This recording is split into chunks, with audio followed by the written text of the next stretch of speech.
Welcome to Besties and Bubbles.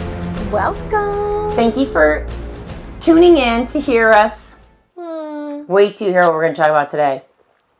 Can I just say I love it when we sip this first sip. I do too. So delicious. I do too. Right? We were made for this, I'm telling you. I think so. I mean, I don't know.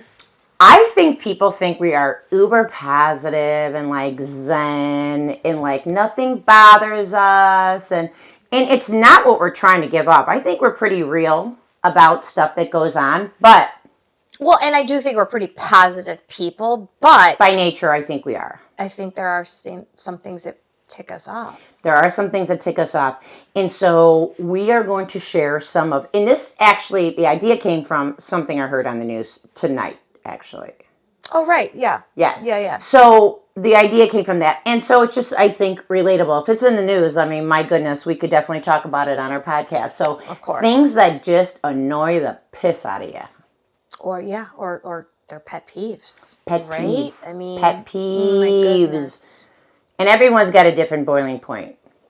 But I love when Kim gets all hot about and bothered about and I know we all have pet peeves, so it'll be very interesting to see if our friends have some of the same pet peeves, and or let us know what some of your pet peeves are, because we love feedback. Come on. We do love feedback. Always go to our Facebook page and comment. That's where we get notified the most about things, definitely.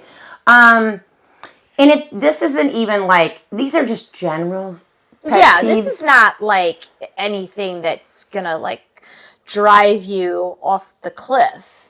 No cliffs. No cliffs. Yeah. But what they talked about in the news, and this is actually such a problem, are these robocalls.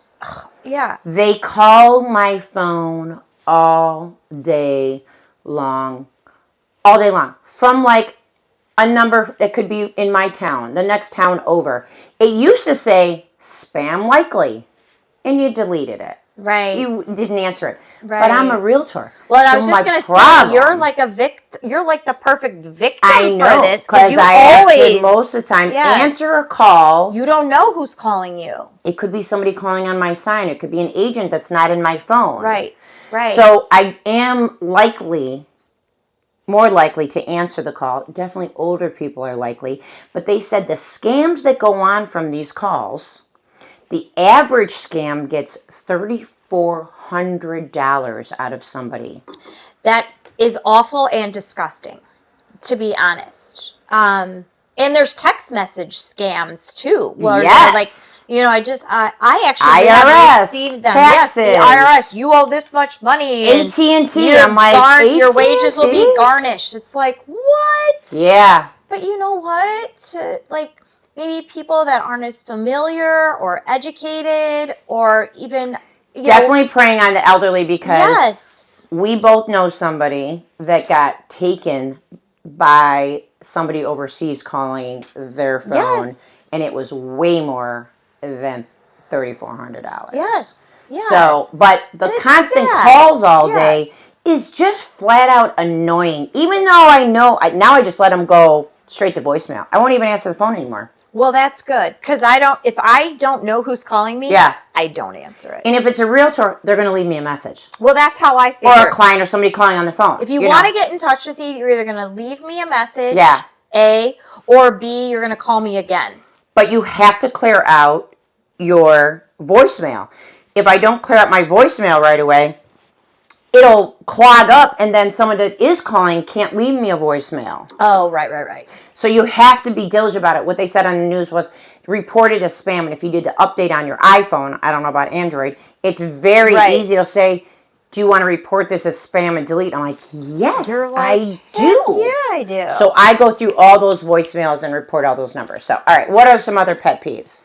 Okay. Of yours. Let's start with you. I have a very big pet peeve of mine that, thank goodness, I don't have to deal with it all the time. But when I do, I don't like it. I hate traffic. I hate traffic. I just hate traffic. I hate traffic. I don't think anybody so loves traffic much that I will just continue to drive to like avoid the long way so you're not stuck. Yes. Yeah. I don't like the little start, stop, right? Annoying. Because then you get pissed at someone that's in front of you Yep. that like either doesn't have brake lights or doesn't do whatever properly, and then you They go don't around move quick enough. I'm like, go! Yes, I'm bad. And we live in a large city, right, where traffic is a part of our daily lives. I mean, you don't describe things in miles. It's time, right? Because it could take you like 30 minutes to go 2 miles. No joke. Downtown Chicago. That's what I'm saying, in the city. Yeah. So downtown Chicago's awful. It is awful. So I really do not like traffic. I hate traffic. I just hate... yeah, it is really just traffic. To me, it is traffic. It's unavoidable on some levels. I like to go to the city. I like to go to the city in the evening, go out for the evening, that kind of stuff. So I'm sitting in traffic. Yeah. Usually in an Uber. So I'll try and like put my earpods in, find something to do, close my eyes. Listen to a podcast. Yeah, I'll try to like cool myself because if not, I'm like, ugh. Yeah, because that's the worst. Well, at least you're not in a taxi, right? Because that was the worst. Because when you were in traffic in a taxi, then it was like cha-ching, cha-ching, cha-ching. Yeah, I already paid for the Uber before they even picked me up. Right. Yeah, and then if they were good or not, that depends on the tip they get, actually. That's true. Honestly. That's true. If they get lost in Chicago or they're like, whatever. But yeah, traffic is, and no one loves traffic, but it is such a pet peeve. I don't, and I don't like the up and down with the pedal and the gas pedal and the brake and... It's not good for your... What is it? My piriformis. Your piriformis. My piriformis. Got issues. Yeah. It's got issued piriformis. I do. So, okay. What about, speaking of traffic? Yeah. This is could flow into this. Okay. But what if you're in traffic and you're late for something, an event or whatever, but let's just maybe take the traffic out of it. What if someone, or you're just consistently late? Like if you have a date, or I feel like we have these people in our lives that you kind of know that they're always going to be late. Yes. Like you tell them a time, and I will say, for those people that you love, because they may be your spouse or your child or whatever, I feel like you get to a certain point where you just put a buffer. Like, if you want to leave at 6:30, you tell them 6. Right? Because you know they're not going to show up till 6:30. Yes. That is annoying. I have family members like that. Yeah. But they know they're like that. They just continue to do it. Well, and then I also have family members that are always early. Oh, right. Oh, I don't know what's worse. Late or early? Because if I say a time, they'll be here before that. Yikes. Or... like when you're hosting a party or to go somewhere? Just doesn't matter. Okay. I've got always early and I've got ridiculously late. Okay. What about road rage? I know people in my life that will definitely one day they have a very strong chance of being on the news. They get so angry when they drive. I'm not talking traffic. I'm talking just in general. Someone's too slow on the highway. Maybe cut you off unintentionally. Or just going too slow in the left-hand lane, and they just are like, ah. That is a very uncomfortable situation. To them, they will say that's a pet peeve, right? That they have an issue with getting angry at drivers because that person doesn't know the rules of the road. Rules of the road? Maybe they've been driving. Like, I'm always like, maybe they've been driving for 20 hours and they've got to get, they're distracted. Or it's a new driver. You know what I mean? Like, or whatever. I'm never that stressed about it if I'm not bumper to bumper. Yes, I agree. But I know people that are lunatics, Kim, riding someone's bumper, slamming on the brake, and it makes me like, I don't want to drive with you. I mean... I'm not going to lie. Both my ex-husbands. Horrible. horrible drivers. Angry drivers. Angry drivers. I just that it could get. Is it worth getting your whole family killed? It's because not. you don't know who's in the other car. Well, and that is very true. And I will People are say crazy. there have been numerous times, and I'm not. It's when I say numerous, it's more than once and twice, right? Numerous is more than 3. Yeah. So few is 3. It's few. Twice. Numerous times. Yeah. Few is 3, and then numerous is getting more up than there. 3. Yeah. Of like families where who even knows?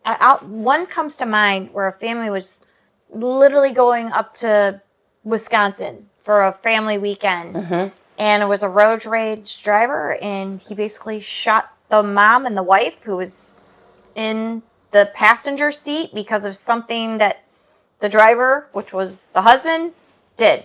I don't know how bad it was. Yeah. But you don't know what's going to trigger people these days. I guess that's the whole point of this. It's not worth it. To me, I don't think it's worth it to be so upset that I'm going to be angry and then flick someone off or something like that. Or ride their ass or whatever. No. Yeah, it's not worth it to me. I guess that's the whole point of it, is we don't know what is going on in people's minds these days. And we don't know what is in their car. So, whatever's going to... But we're not those people. No. We just know people that are those people. This is a pet peeve of it. Is. That is their pet peeve. It's my pet peeve that if I'm in the car. Because my life is worth way more than you getting some satisfaction of because some driver didn't put their signal on. Yeah. You know what I mean? It's not... I mean, I do get ticked off if someone cuts me off. Let's be clear. I don't like that. Okay. But I'm not going to, speed up and you're not. Ride their ass. You're a good driver. Or cut them off. Right, right. I figure karma's going to circle back with them at some point. That's the Zen in us. I'm going to cheers to that, Kimmy. Yeah, okay. We like that. We try to be good people. All right. When people say, and I say, hey, I'll pick you up. Oh. They say, great. Oh, yeah, because thank you. I'm getting a ride. Thank you. Then I'm the designated driver. I'm the responsible one. They don't have to drive. They don't have to park. They don't have to do stuff. But then I go there and I say, okay, what time is good for you? And they say 5:30. Great. Okay. I will be there. Right. I am hustling to get there because I committed to the 5:30. Sure. If you're running late, you text to say, I'm sorry, 100%, whatever. 100%. But my goal is to be there at 5:30. Right. Just like an Uber driver would. Yes, right? Like an Uber driver. Right? But yet an Uber driver is getting paid and I'm not. If you are not at the door, ready... you should be waiting at the door. Waiting at the door. I have my bag. I have my jacket on. Right. I'm ready to go and get in Tracy's car because she said she's picking me up. Yeah. That's a pet peeve. Okay. My children know it. My friends know it. Last week I told my friend, I'll pick you up, but I am not going to leave my house until you tell me you are ready. Okay. And she said, LOL, okay. She knew. Okay, right. But I remember picking up your kids at their friend's house. They're like, can you pick me up? I'm like, ugh. I get there and I'm sitting in the driveway. Yeah. And then, okay, so it depends. Do you want to walk home? Right. I mean, get in the car. You ask for a ride. So that was the whole thing. Whether it was school or whatever, you pick them up and then you sit and you wait. And you wait. And you wait. I don't wait. And I have left my children. No, I'm just saying that's the scenario, right? And it's like a WTF to your kid because I've been here for 20 minutes. Where are you? Practice ended at said time. Yeah. Right? So time. Right. Anyway, yeah, that's a pet peeve. That's a pet peeve. I don't like that at all. Mostly with my kids, rarely with my friends. Yeah. My friends are adults and now they know. Tracy does not want to wait. And I do like to drive though. I like to be in control of the car. Yeah, you do. And I have a breathalyzer not in my car because I've had a problem, but I have a breathalyzer not to start your car. Not to start my car. Right. I have one in my purse that I carry so I know if I'm okay to drive. So I feel somewhat responsible. But that's a responsible thing to do. Right. So I will be the one to be like, I'll get everybody home. All I'm asking is that you're ready when you say pick me up. Yeah, that's fair. That's fair. What about waiting at a doctor's office where you can't control it? Well, tell me your opinion first. I am okay for a little bit because What is a little bit? What amount of time is like acceptable? If your appointment's at 11 a.m. Yeah, 11:15 that I get called back, but then you're going to have to wait even more till the doctor actually gets there. So I buffer a full 30 minutes. Yeah. Like, if I have an appointment at 11 o'clock, I'm pretty much banking on the fact I'm not going to be seen till 11:30. I agree. And because I have my phone, I will literally bring something to work on. Yeah, I am never 100%. expecting 100%. to be called at the exact time. Right. No, and I agree. I 100% agree. However, I will say. You will say. And this is me, but I know other people that get very frustrated about not getting to see the doctor. And I think it's at a point where, doctors are basically, with our healthcare system here, they're overloaded, right? For certain doctors. And I'm not, I'm saying like your primary and specialists and things like that, not some of the other doctors that we see. But they get very frustrated. But it's also very rude. If you're waiting an hour to see, like if you have a scheduled appointment at 2 o'clock, 2 p.m., let's just say, right, and you check in, let's just even say at 1:58, okay, because you've checked in and you are there on time. And no paperwork has to be done. They'll tell you, come 15 minutes early to do paperwork. And that's not it. But they have things now that you can do it all. You check in, everything. You check in, right? Yes. So you're all checked in, and you just say your name, and you're like, okay, you're good. And you're waiting there for an hour? That is ridiculous. It's rude, and it's disrespectful of your time. It is disrespectful. Now, I have a fair amount of grace, but if I am in the waiting room for more than 30 minutes, the waiting room. Yes, waiting room. I will walk up to the desk and say, is there a better time that I should come back? My appointment was at 2. It's 2:30. Yes. They'll say, you're going to be called back next. Or they're going to say, we had an emergency. Right. Because I am fine saying, then reschedule me for most things. Sure. Just reschedule me. Sure. If it's an appointment that you have been waiting for. I know, like it's tough. It depends. I go to all my dad's doctor appointments. I take him everywhere. Saying, So some of them we have to wait for, Yeah. And he doesn't do things on his phone. So and then a lot of he used to pick up a magazine, but a lot of doctors' offices don't even pick up a magazine. They don't have magazines anymore. Yeah. Because they're supposedly dirty. Do you know some people are doing pens that are clean and dirty still? I have seen it. I mean, that was a COVID thing, right? I know. No. But because the doctor's appointments that I go to with my dad, there are still clean and dirty pens. Wash your hands. Anyway, side note. That's also kind of a pet peeve. But, sorry. But anyway, should I cut that out? It was a pet peeve. That's good. The pens are dirty. Wash your hands before you eat or touch your face. Sure. Anyway, but I do think now there's nothing to do. If you don't have a TV on and there's no magazines, what are these people doing in your waiting room? Yeah. Is there a fish tank or well, my dad doesn't have a smartphone. You know what I mean? I could be on my I told you I'm usually on my phone, right? Yeah. And doing stuff or whatever. Scrolling, no problem. Or just even chilling. Because really that's, at least for me, is an opportunity to just chill. Right.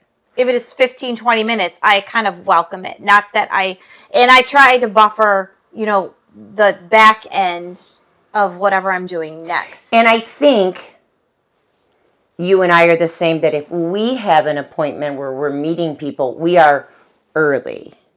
Yes. If I'm meeting a client, I want to be at the house early. I want 100%. Them to roll up and be or like, if I'm joining a call with a client, I am usually on that bridge a couple minutes early just to make sure everything's... Yeah, I think that's usually our thing. I don't think we're late people. No. And I don't think we're overbookers necessarily. But anyway, but when I go to pick up my kids, they better be at the door. They better be there. Snap, snap, snap. At the door. Okay. At the door. So, What about when you are somewhere, and it could be anywhere, but let's just call it an establishment where you're receiving service. I mean, I struggle with this. Like there's okay, so a restaurant. There's expected service, right? Okay. There's good service. Okay. There's excellent service. Excellent. And then there's poor service. Like we all know. Everyone's had all of those. We've all experienced it. So what do you do? I'm going to say you and not your husband, who I adore, but I actually know what your husband would do. So I'm going to say if you are there with clients, Matt's not there. Okay. Or maybe it's me and you, and you're experiencing bad service. Is it a pet peeve? Does it annoy? Do you recognize it, and does it annoy you?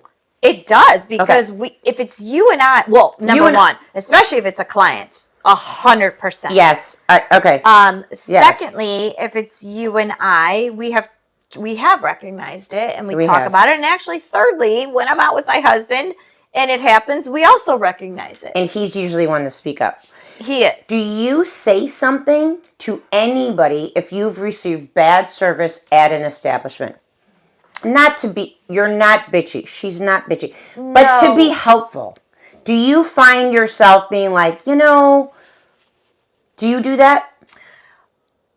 I'm going to use one of my oldies but goodies lines. Say it depends. It depends. Yeah. To be honest.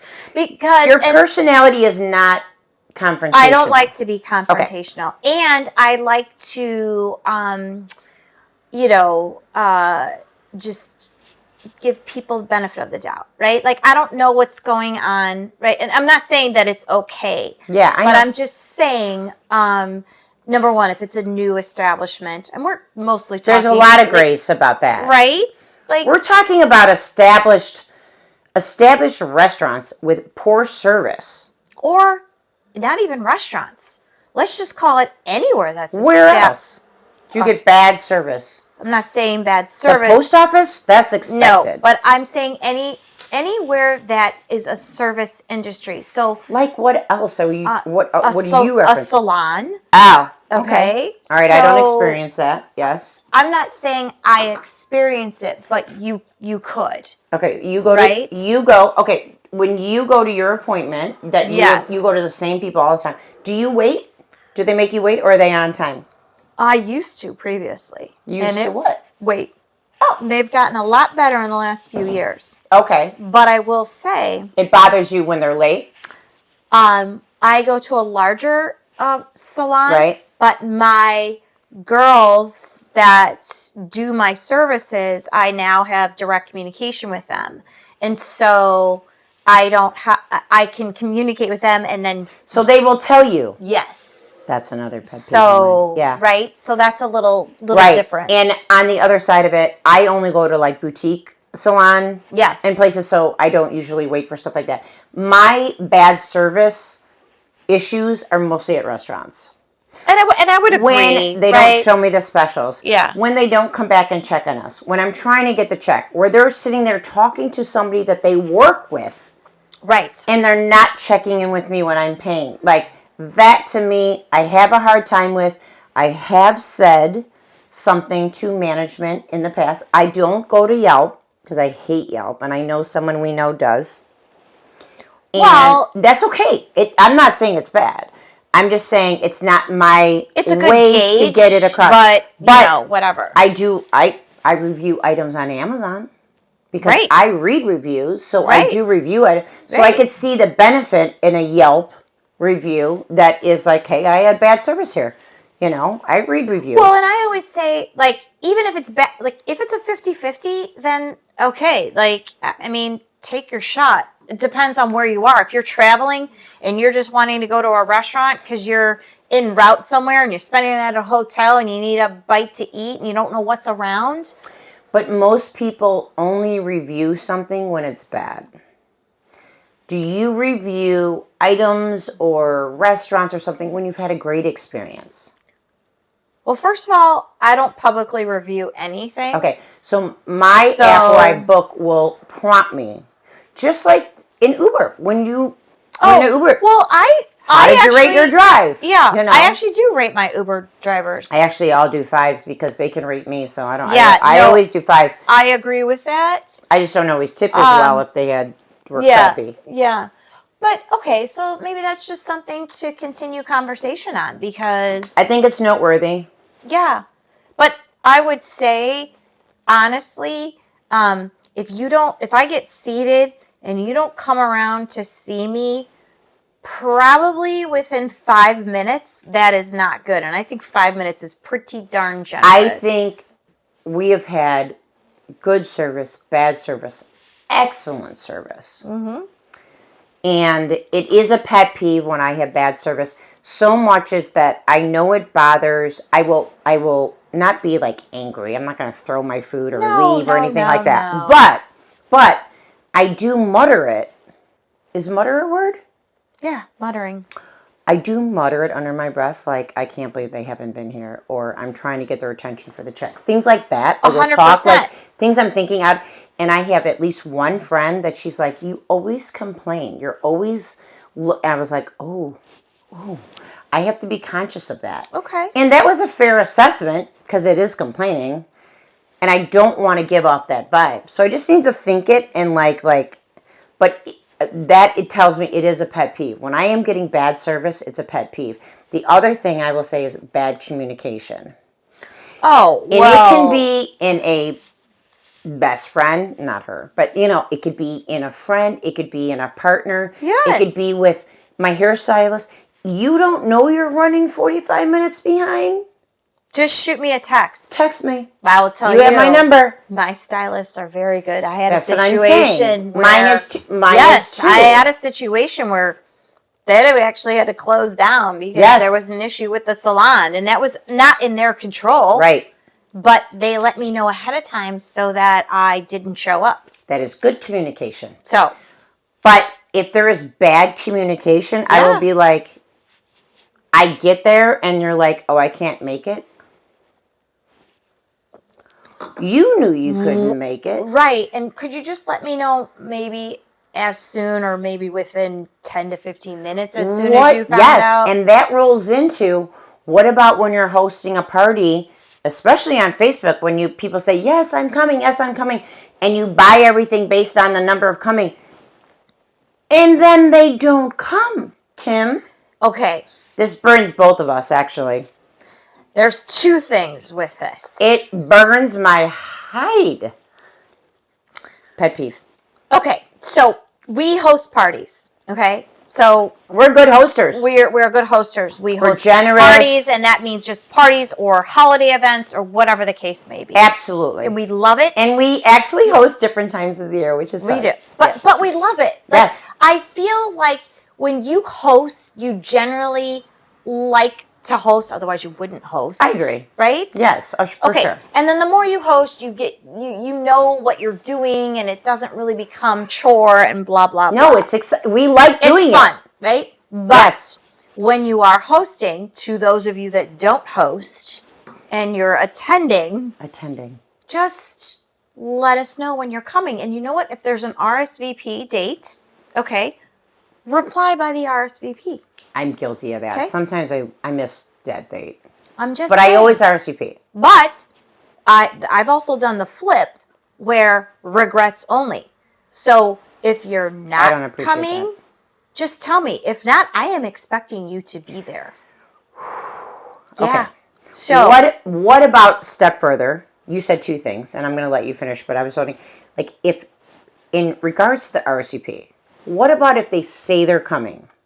Or you're expecting them to come, and then they don't come. That's rude. It's rude.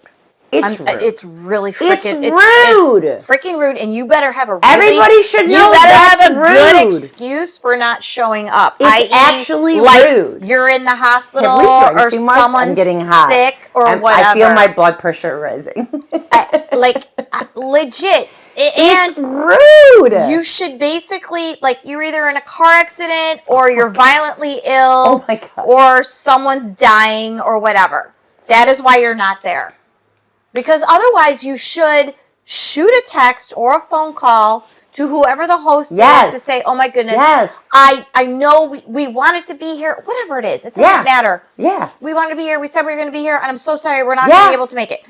And that's fine too. I love being on the same page with you. Like, that's fine. We get hot about it. Yeah, I know. Because we both have that happen to us. If you do not host parties or holidays or whatever it is, people don't know how much time and effort and money is put into it.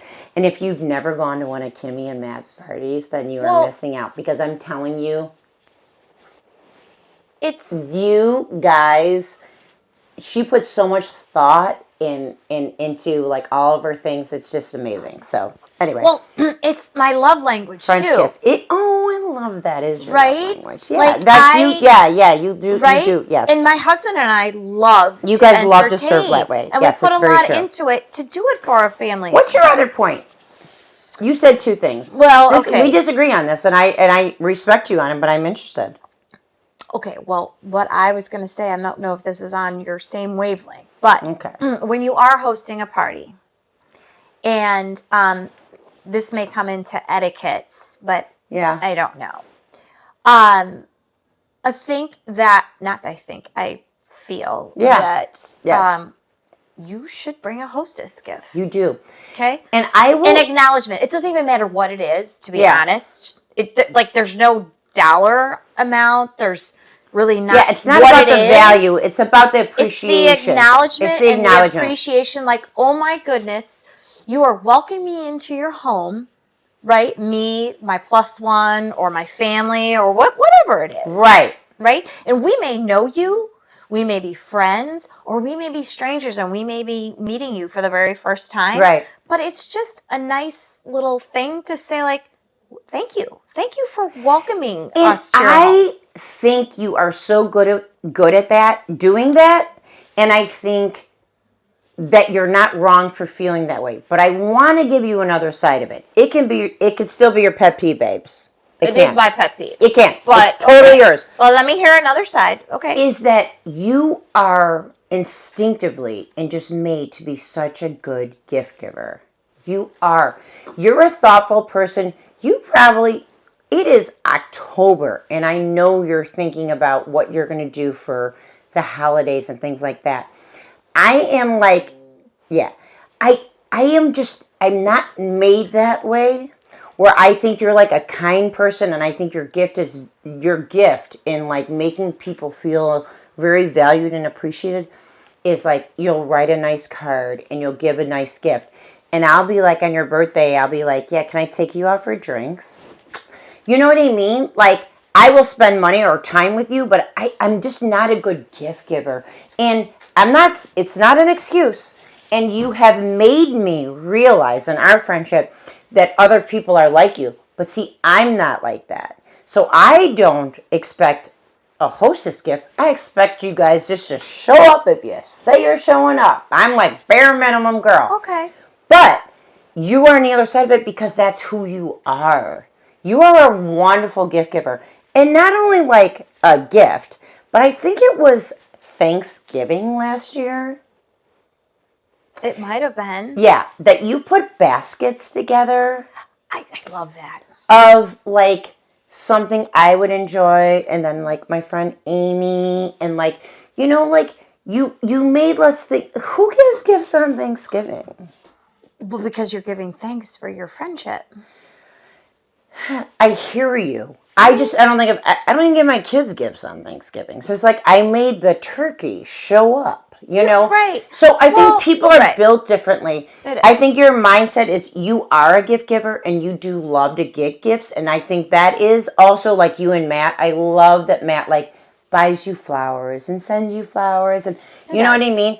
So I think the expectation where you feel it is a pet peeve is also because people are not like you. But I'm learning to be, because if I could be like anybody, I would be more like Kimmy. Well, you're very sweet with that. I don't know if you really want to be like me, but it's very true. It's gratitude, right? And we talk about gratitude constantly. It is. And that's really all it is. Yes. It's not to be a gift giver. It's just to be to express gratitude. Yes. So my love language is physical touch. Physical. I know you love I know, the it's physical touch. I'm touch. more like a man. Physical touch and words of affirmation. So I will hug the crap out of you. Thank you so much. This was so great. And then I'll also send you a text and say, was such a fun time. You will. Thank you so much for doing this or that. Like, I appreciate you. And that's great. Because it's my love language. That's what I know someone else might like. But your love language is, you are an amazing gift giver. Well, and again, it's not the gift giving. It's not the dollar amount. But it's the appreciation. It is. It's the acknowledgement. Yeah. Yes. Thank you for hosting. And I know what you go through behind the scenes because it's myself and my husband. It is. But that is both of our love languages because we love to be able to do that for our friends. And they do it for each other joy. Too. Often. It's so actually, sweet. We do. Yeah. Actually, we do. I love you guys. So. Well, you know what? I've actually learned a fair amount today. Well. And it's not that we're talking about negative things, but like if something is negative in your life, there's a way to spin it. Right. Or it could even be negative. It's just a pet peeve. And maybe a pet peeve, I don't know if I guess you say a pet peeve. Like, I think it sparks something in you, but I think we all have the ability to cool that shit down. And I think we do that. Yeah, 100%. Yeah. And you know what? Maybe when our friends watch this, they'll take note of it and internalize it, right? And I'll bring you a hostess gift for your next party. I mean, and maybe then, I'll host you at my next party. And you'll get a gift, and you'll get a gift. And you get a car, and you get a car. Yeah, I don't have a budget for that. Kimmy, I love you. I love you You're too, the best. babes. You're the best. So fun. I know you guys have pet peeves, and it's not all bad. It's just how we react to it. There's going to be triggers that is everything. Key. It's how we react to it. And I think more so than that, we're positive, and we just try and let things slide and try and work it out the best we can. But anyway. All right. Here's to hoping your pet peeves do not land you in jail. Do not call me for bail money. Wow. Okay. Call Kim. No. Well, I mean, call me. Maybe. We love you, friends. We love you. Cheers. I cannot believe you fucking just said, I hope your pet peeves don't land you in fucking